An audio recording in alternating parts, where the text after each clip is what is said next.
Kembali lagi pemirsa bersama saya dalam dialog bincang hari ini. Tentunya masih membahas terkait dengan mengikis radikalisme dan juga terorisme nih. Salah satu hal yang memang bisa mengancam keutuhan dari Negara Kesatuan Republik Indonesia. Tak terasa tadi kita sudah berbicara dengan Pak Adi nih selaku narasumber kita hari ini di 2 segmen sebelumnya, Pak. Tadi kita udah tahu bagaimana perjalanannya, kemudian hal-hal lainnya di segmen terakhir nih, Pak. Apa sih Pak dampak yang memang dirasakan oleh Bapak sendiri nih ketika memang bergabung dengan JAD dan akhirnya itu membentuk satu pola pikir yang menjurus kepada terorisme dan juga radikalisme? Baik, secara pribadi dampak yang saya rasakan itu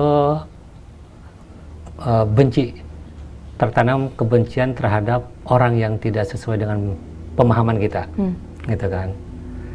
Kedua, dampak ini memang membuat kita berpikir tentang radikal terus otak ini gitu kan, bagaimana caranya membunuh gitu kan, ngebom seperti itu. Ini pemikiran itu selalu ada gitu. Dan untuk kepada keluarga, emang waktu itu saya jarang ketemu dengan keluarga ya, karena satu tugas yang diberikan oleh saya ngurus pemberangkatan teman-teman ke Suriah dan di Filipina, itu jarang pulang saya.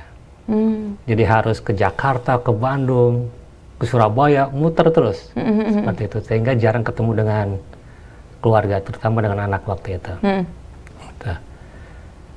Nah, adapun dampak kepada yang pribadi sendiri nih, yang paling ini ketika di penjara itu dampak yang paling sangat ini ya, sudah tidak ketemu keluarga gitu kan, hilang aktivitas, karena kita di penjara kan tidak bisa beraktivitas selayaknya yang di luar lah orang Pak ya. Bebas seperti itu. Jadi itu ya Pak ya dampaknya tentu itu sangat merugikan sekali ya Pak ya. Sangat merugikan sekali. Berapa lama nih, berapa tahun tuh kan Pak ya mengalami di hal tersebut. Ada banyak hal yang mungkin bisa dilakukan hal yang lebih positif lainnya ya Pak ya. Nah Pak, mungkin saya ingin bertanya terkait proses rekrutmennya nih Pak. Biasanya itu seperti apa sih Pak? Rekrutmen ini sesuai dengan zaman dan sesuai dengan orang yang akan kita rekrut. Entah itu mulai dari keresahan mereka gitu kan, kebencian mereka terhadap siapa, apapun potensi orang itu bisa menjadi sebuah peluang untuk kita rekrut. Seperti itu, entah itu dia muda, tua, pejabat, anggota PNS, tentara, polisi, itu selalu ada improvisasi dalam merekrut. Gitu. Apalagi sekarang ada informasi yaitu Facebook, media sosial, itu menjadi sarana untuk bisa merekrut. Minimal mereka membaca apa yang kita tuangkan dalam media sosial itu. Seperti itu. Wah, jadi memang kalau misalnya kita melihat tracknya ya Pak, secara rekrutmennya saja ini menyesuaikan. Dan ini adalah, kalau boleh saya bilang, mungkin ini jebakan juga ya Pak ya. Bagi orang-orang yang tadi merasa sedang kesulitan atau yang lain-lainnya, akhirnya ini menjadi sebuah peluang, ditariknya lah ya, dan diberikan paham tentang radikalisme dan juga terorisme. Nah Pak, terkait hal ini, apa yang dapat dilakukan Pak untuk bisa mencegah tadi terjadi seseorang ini menganut paham radikalisme dan juga terorisme? Untuk mencegah radikalisme ini kita harus tahu dulu orang-orang yang terdampak radikal ini. Biasanya penyendiri gitu kan, terus mudah mengkafirkan orang, membidah-bidahkan sesuatu perbuatan ibadah yang tidak sesuai dengan apa yang dipahami gitu kan. Nah, inilah beberapa ciri orang-orang ini intoleransi, radikal gitu kan. Itu kan tahapannya dari intoleransi, terus kepada radikal, baru kepada tindakan, yaitu terorisme seperti itu.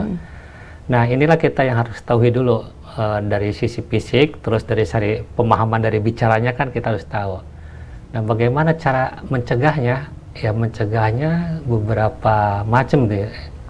Salah satunya bagi pribadi, kalau misalkan ada orang yang mengajak kepada kita hal ke arah radikal tadi, biasanya orang radikal itu akan membenturkan antara paham agama dengan paham negara.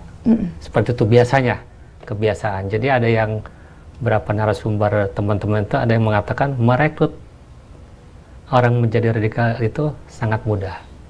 Sangat mudah karena kita bisa membandingkan antara Al-Quran dengan negara aja, mereka akan bisa ini, ketika itu hukum mana yang paling baik antara Quran dengan Pancasila, apa dengan undang-undang?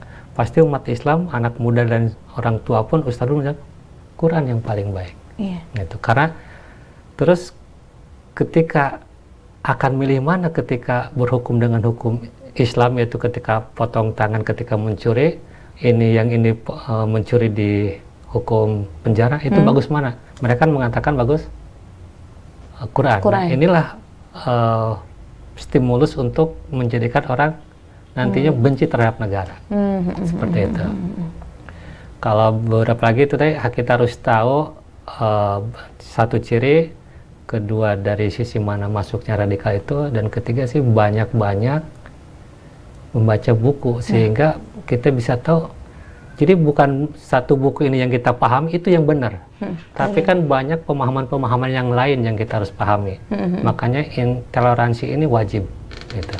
Wajib, karena kalau orang tidak toleran, inilah yang bahaya awalnya. Iya, betul.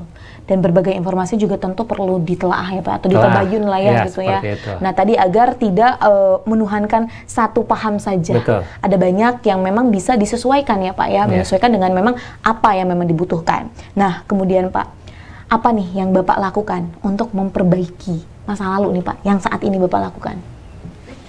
Untuk memperbaiki masa lalu, saya pertama tobat kepada Allah Subhanahu wa Ta'ala, minta petunjuk untuk diluruskan pemahaman. Berikutnya saya mencoba untuk mencari guru, gitu kan, walaupun sudah ada beberapa guru untuk saya panuti, gitu kan, tentang kehidupan ini, tentang hukum, gitu kan, untuk bertanya kepada beliau, gitu kan. Dan banyak-banyak kita istighfar lah, meminta petunjuk sama Allah Subhanahu wa Ta'ala agar kita tidak terjerumus oleh paham yang kita anggap benar, tapi belum tentu ini sesuai dengan yang Allah inginkan, seperti itu. Itu ya Pak ya.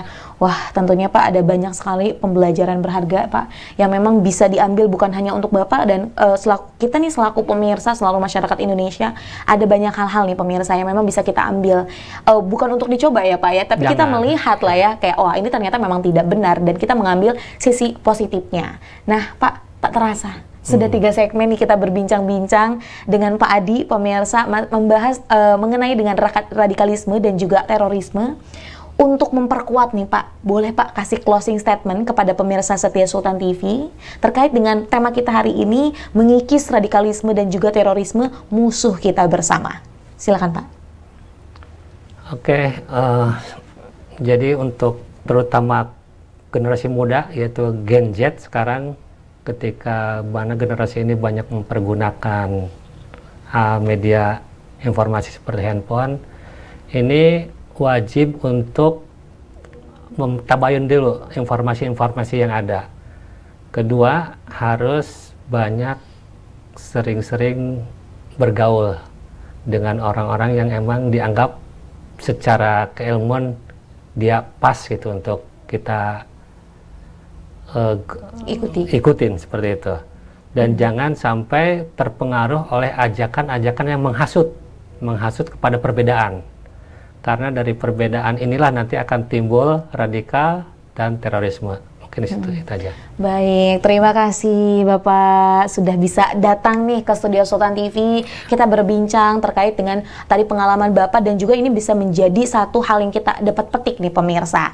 Kalau yang buruk-buruknya dibuang ya Pak ya. Kalau yang baik-baiknya tentu dapat diadopsi nih untuk kita, untuk pemikiran kita. Baik Pak, terima kasih Pak. Kita akan tutup nih perbincangan kita hari ini. Sehat selalu Bapak, dan semoga nanti bisa kita berbincang lebih banyak lagi. Baik, pemirsa setia Sultan TV, demikian perbincangan kita hari ini bersama narasumber kita, Bapak Adi, yang merupakan mantan aktivis dari JAD. Semoga apa yang tadi beliau sampaikan, apa yang tadi kita sempat diskusikan, akan memberikan manfaat dan juga berkelanjutan. Saya, Raud Lorida, dan juga kru yang bertugas pada hari ini mengucapkan terima kasih. Mohon pamit undur diri, sampai jumpa. Wassalamualaikum warahmatullahi wabarakatuh.